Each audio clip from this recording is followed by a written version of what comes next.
بسم اللہ الرحمن الرحیم نحمدہ ونصلی علی رسولہ الکریم اما بعد۔ محترم ناظرین کرام، ایک صاحبہ نے سوال کیا، السلام علیکم مفتی صاحب، لڑکی کا جمانہ نام رکھنا کیسا ہے اور جمانہ کے معنی کیا ہے یہ بھی بتا دیں۔ وعلیکم السلام ورحمۃ اللہ وبرکاتہ۔ دیکھیے، جو نام آپ نے پوچھا ہے جمانہ، جمانہ یہ لفظ جمان سے بنا ہے اور اس کے معنی آتے ہیں موتی، موتی کی شکل میں ڈھلا ہوا چاندی کا دانہ، اور اسی طریقے سے ایک معنی اس کے آتے ہیں ایسا چمڑا جس پر موتی جڑے ہوئے ہوں۔ تو جمانہ کے جو معنی آتے ہیں وہ معنی بھی اچھے ہیں، موتی کے اس کے معنی آتے ہیں،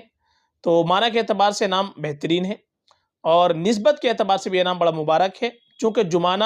یہ کئی صحابیات کا نام گزرا ہے۔ صحابیات کا نام ہے تو صحابیات کے نام کی نسبت کافی ہوتی ہے، صحابیات کا بابرکت نام ہوتا ہے، اور صحابیات کے جب ہم نام رکھیں تو اس میں معنی کی طرف توجہ بھی نہیں دینی چاہیے، ان کے نام کی نسبت کافی ہوتی ہے۔ تو جمانہ نام لڑکی کا رکھنا چاہے تو بالکل آپ رکھ سکتے ہیں، بلکہ اس طریقے کا نام رکھنا چاہیے کہ جو صحابیات کے نام ہو، نیک خواتین کے نام ہو، ایسے نام ہم کو اپنی بچیوں کے رکھنے چاہیے، چونکہ اگر ہم ان کی نسبت سے اب بچی کا نام رکھیں گے تو انشاءاللہ کچھ نہ کچھ ان کی نیک صفات بھی ہماری بچی کے اندر پیدا ہوگی۔ تو جمانہ نام معنی کے اعتبار سے بھی بہترین ہے اور نسبت کے اعتبار سے تو یہ بابرکت نام ہی ہے، چونکہ صحابیہ کا نام ہے، اور ہمیشہ ہم کو ایسے نام رکھنے چاہیے کہ جو صحابیات کے ناموں پر نام ہو، اور اسی طریقے سے ازواج مطہرات کے ناموں پر نام ہو،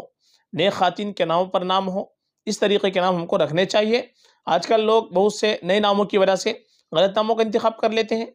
ایسے نام رکھتے ہیں جن کا کوئی معنی نہیں بنتا، محمل نام رکھ لیتے ہیں، بے معنی نام رکھ لیتے ہیں،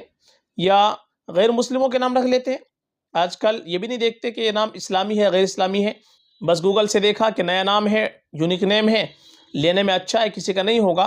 تو ہم بلا جھجک اس کو رکھ لیتے ہیں، نہ کسی تحقیق کرتے ہیں نہ کچھ کرتے ہیں۔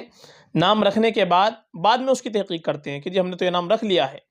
تو غیر اسلامی نام بھی ہم رکھ لیتے ہیں۔ تو یہ ایسا نہیں ہونا چاہیے، نئے ناموں کی وجہ سے غلط نام کا انتخاب ہم کو نہیں کرنا چاہیے، چونکہ نام کا اور معنی کا بچے کی ذات کے اوپر، بچی کی ذات کے اوپر اثر پڑتا ہے۔